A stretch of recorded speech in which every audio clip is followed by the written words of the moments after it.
When you watch the pros on TV and you see them sticking to the baseline, and maybe you even had a pro where you thought this was a good idea, I'm gonna tell you why it's probably not. Well, not yet, unless you're doing a couple things. And you need to do these couple things if you're gonna stay on the baseline, so make sure you stay tuned. So in this video, I'm gonna show you why, in the beginning, you shouldn't just stick on the baseline. I see this with so many players. Either they have the idea and they don't understand, you might be in this camp, where it's like, hey, this is a baseline, sumo style, I'm gonna hunker down and I'm just gonna stay here. The problem with this is that you're gonna get a variety of balls, especially with a good opponent. Your opponent's gonna go, oh wow, they don't move back, so why don't I lift the ball up so it gets out of their strike zone, and whammo, you're gonna be making a lot of mistakes.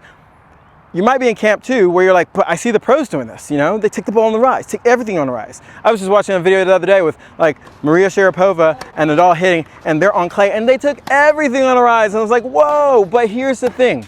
This is the difference with the pros and most recreational players. There's a level of awareness that comes from moving up and back into the court that you can use when you need to take the ball on the rise. Let me explain. So most players, when they hunker down on the baseline, what happens is this: their brain shuts off and they go, hunker down, hunker down, hunker down. And so when they get a short ball, the brain's like, hunker down? And so they reach for it. So you just lost the opportunity. Or the ball comes deep, they're like, hunker down, hunker down, hunker down, and the ball comes deep and you don't move back, and then you make a mistake or you hit a short ball. I think the correct response should be deep and short and neutral. Deep, short, neutral. So what this means, instead of just hunkering down, if you see a ball that's short in the court, you should move up, boom, and attack it, because now you have an opportunity that you maybe developed by rallying back and forth and your opponent's dropped the ball short. But also when your opponent's playing a high deep ball, you should say defense, meaning move back or deep. And that gives you the opportunity to move back and to respond equally. Meaning that if I'm moving up to hit a short ball, I should be aggressive. If I'm moving back, I should be defensive. Too many times I see players even move back sometimes and they whack the ball. It makes no sense to me. But here's the reason why, and this is the reason why I want you to understand this. It makes no sense to me because you're moving away from the court, but you're gonna whack the ball harder and you're gonna be further away from court, so it's gonna get to your opponent quicker, but you're gonna be deeper in the court? You don't want that. You want to be able to hit the ball higher, giving you more time to recover the space you've lost and getting back up to the baseline. Not only this, when you learn to play defense by lifting the ball up, especially when somebody pushes you back, there's a big chance that they won't move back, and by you moving back up, they'll hit a short ball and you'll be ready for it. And then finally, there's neutral. This is where you can hunker down because the ball's in the correct spot for you to hit the ball. This is so important because once you develop this eyesight or this kind of awareness, what happens is you can maybe hunker down a little bit and use your hands after you develop them.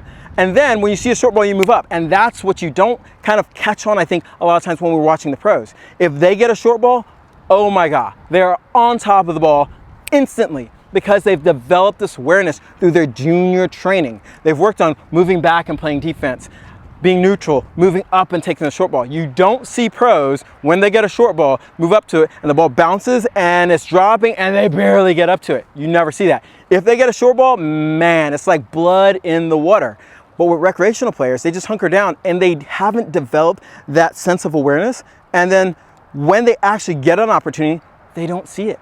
I see this so many times where players hit a great shot and I'm like, oh, blood in the water, start moving forward because you're gonna get a short ball, and they just hunker down, hunker down. Their opponent's off in the corner, stretching, barely getting the ball back. They're hunker down, and the ball's short and they're like, great shot. I'm like, no, it wasn't a great shot. You didn't pick up that they were in trouble and they were hitting a short ball. And this is why this next drill is so important for you, to stop hanging out on the baseline. Unless you develop the skills to recognize if the ball is deep or short or neutral, then you can maybe hang out on the baseline. I would still argue that there's time to give up the baseline, you know, even though you're gonna give up some real estate and play a defensive high ball versus just staying there. Because if you stay there and you haven't developed your hands, you're taking more and more and more risk. And a smart player is gonna make you continue to take more risk. So as you take more risk by trying to take every ball on the rise, I would lift it up to you, give you that ability to take more risk, and I'm taking less risk. And so what do you think is gonna happen over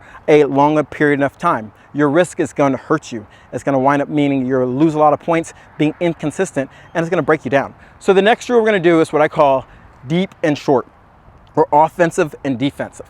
And so I'm gonna have Daniel feed me a couple balls, and the moment he feeds me the ball, and as it's passing the net, I'm gonna call it deep or short. Now, here's the thing, because a lot of people can call this, but there's two tricks to this. You wanna call, like if he feeds me a ball now, I would go deep, okay? Which means if I'm going deep, my first step should be back, and I'm gonna go over this, to move back the correct way. And then I should respond with a deep type ball that I should hit back, meaning that I should respond with defense. Too many players go back and they respond with offense in a defensive position. Next, you wanna respond with offense, meaning that if the ball's short, I say offense or say short and move up to it and try to be more aggressive with the ball. Now, here's the thing. You don't want to flip-flop it, meaning I call offense and go up and hit a spinny high ball. What's the point in that? I've literally had an opportunity to play offensive tennis, but then I give it back to him. And so this is why it's so important to recognize these things. And then if it's neutral, you just don't move. So we're not gonna work on that one. So we're gonna work on the first two, okay? Okay, now it's time to do some drills to reinforce all those things we've just learned. Remember, it's not only good enough just to hit it, but we have to make sure we're responding the right way. So when we get a deep ball, we not only say the word deep, hopefully outside, at least in our minds, but we reply with a deep high ball and then we recover. This is super important because so many players might say deep, but they don't move, okay? They might move deep, but they don't hit it deep, and they might hit it deep, but they don't recover. And this is how we're gonna work on this. I'm gonna have Daniel feed me a couple deep balls and while calling deep, and you can see how I'm replying to the ball and the footwork I'm using to get there. So when he hits me a deep ball, I'm gonna start off with my first outside step, moving me back, and then I'm gonna also reply with the ball going deeper. So deep, moving back. You can see how I'm starting off deep, moving back. Oh, that's a big one. And then deep, moving back. Okay, that was short. I'll do one more, deep. Oh, he got me with the short. Now this is also really important. After you get a hang of it, you don't want your coach just to feed you the ball you already know is gonna come. Every once in a while, he should just feed me a random ball to make sure I'm paying attention, because really this is the key to the drill. It's not about just calling deep because you know you're gonna get a deep one. It's about having the awareness to be able to recognize if you're getting a deep or short one. Now we're gonna do some short ones. He tried to trick me out there, Daniel. There we go. So short, moving up. And notice how since I'm moving short, I'm attacking the ball a little bit more. I'm hitting through the ball more than I normally would. Because as I'm moving short, I want to make sure that I'm putting more pressure on my opponent. And so this is a great drill you can do generally this first part with the ball machine and work on just going deep and short and making sure you have the right ball that matches the shot while you're recovering. But this next portion, you're gonna need somebody to mix it up. So he's gonna mix up balls, not telling me if he's gonna hit it short or deep. I need to call it out, hopefully before the ball bounces, and I need to make sure that awareness of what I'm saying is matching what my feet's doing. This is an awareness drill. It's not a rote kind of like, oh, just feed me a ton of balls drill. This drill will help you be more aware of what shot you need to move forward to hit or backward to hit. Okay, so now, deep, ooh, deep, deep, short, okay, short, deep, short. So this is the type of drill that will really take your game to the next level, because so many players aren't doing this. What they're doing is just sticking on the baseline. If they get a deep ball, they try to take it with their hands.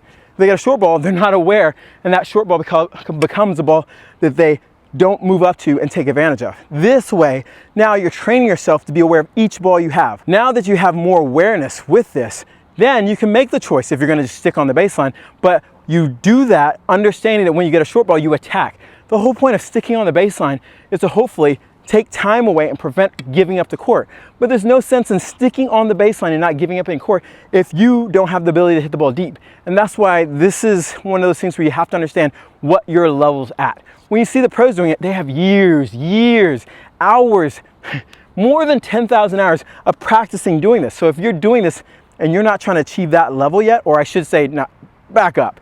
If you're doing this, you probably shouldn't be, let's just put it that way, unless you're on TV or you've earned the right to do this because you already have the awareness. So not to pick on you, but this is crucial. If you can get this down, this is far more or far greater an advantage than just sticking on the baseline and having no awareness. Training the awareness now means that when you do get a short ball, you move up and you take time away from your opponent. Or when you're getting attacked, you know when to defend. And these are the keys that being a very strategic player, understanding when you should move forward and back. Now, one more thing you have to make sure this drill works great for you is the right footwork. You have to have the right footwork, because if you are aware, but you don't move up to the ball, but because you don't get there on time with your footwork or balance, where you're balanced and you can rotate, then you're gonna be in trouble. So that's why you need to watch this video to help you understand exactly what you need to do with your footwork. So when you now are aware of what shot you should be either moving up or back or even having to play neutral, that you now have the footwork to get up there and attack or defend regardless of the situation.